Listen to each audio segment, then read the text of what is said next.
Okay, when we were on here before, we had the chuck on here with that mandrel. This is actually the mandrel out of here.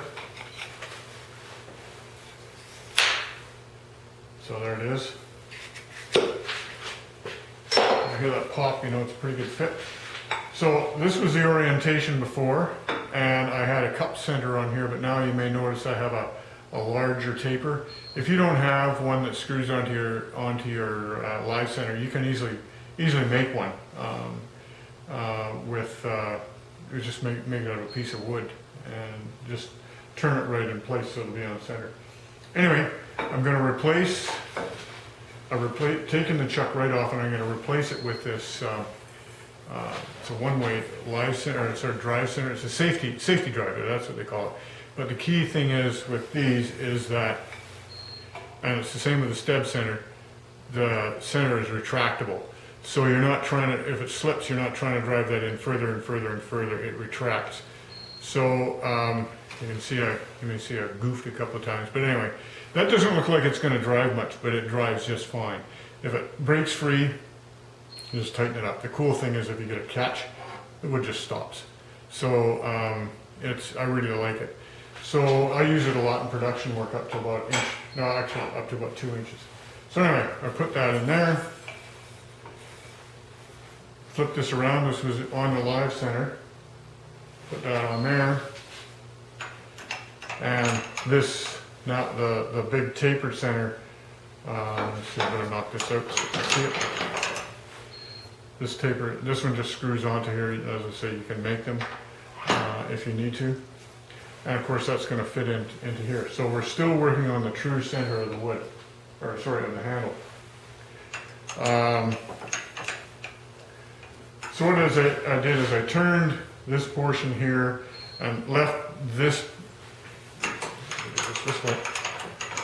Turned this whole thing and I left this portion here because I hadn't measured any of this yet. So I marked that, knew roughly where that was going to be, and just concentrated on this when it was in the last position you saw it. Now I turned it around, and in this case, this particular furrow requires this tapered gauge. If you have like a Hasselhock furrow, you basically you're done because you've drilled it to that size of that straight shank on there, and all you have to do is match up this furrow portion here. Or if it's a pipe, you just simply make it straight. You measure with calipers. And what I did in this case is I measured this part here with this vernier caliper, transferred this to the very end. And then this portion here, you may notice that there's a slight chamfer or rounding there. So I measured that portion there, transferred that to here, left some material so I could fudge it a bit because it being a taper, it's a little bit fussy. And then I left a little bit extra. If you remember, I commented that. As this taper tightens up, the threads tend to seat themselves into the wood. So that means that it goes further and further. On this one, this hole, you can see where the end of the shank is, or end of the handle is, and that is the very end of the hole that it goes into. So when it starts tightening right up to there, I just take it off and sand it off or cut it off, and then it allows it to go on further.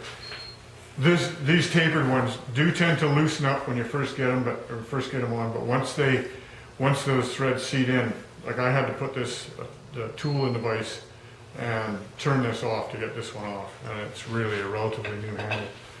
So it will. There are times when you're doing a heavy turn on a bowl that it may come a little bit loose, but for the most part, when you're going around on the inside of a bowl, it tends to tighten it rather than loosen it. Anyway, we're just talking about handles in general. Which I have to tell you guys, this is driving me crazy because I'm looking at a camera and not you guys. I react to you guys a heck of a lot better than I do this stupid camera. Anyway, so I measured my taper, I cut it, and I kept fitting this gauge until I had it. and there it is, fairly tight. And of course, I have the extra, so I just worked that in nicely with a spindle gouge to have a nice little curve in rather than a sharp edge, because a sharp cut like this, and this is big enough, it's not a problem, but I don't like them because they're stress razors, and if it's going to break, that's what it's going to break. So if you've got a nice radius, that's really nice. So then I have this radius portion, and this part was roughly unfinished, and then I just taped that in, so it was fairly nice. So the ferrule in this case is going to, the OD of the ferrule is going to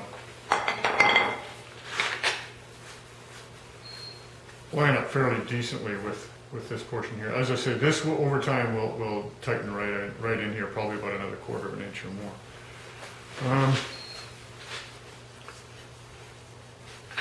On all my handles, this is just my thing. I put 2 little lines here. I can spot my handle. I can spot my handles right away. But that's what my grandfather did with all his handles, and that's what I do to mine, and my dad, of course. So there you have it. You've got a handle. It costs, like, this was nothing. The furrows that I buy from One Way are 15 bucks.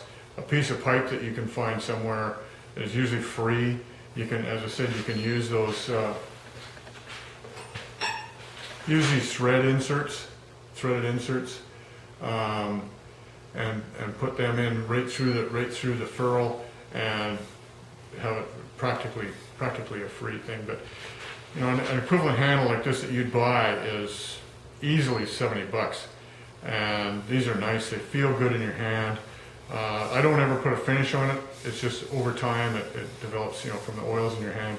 It just starts to feel good. It feels better and better and better when you use it.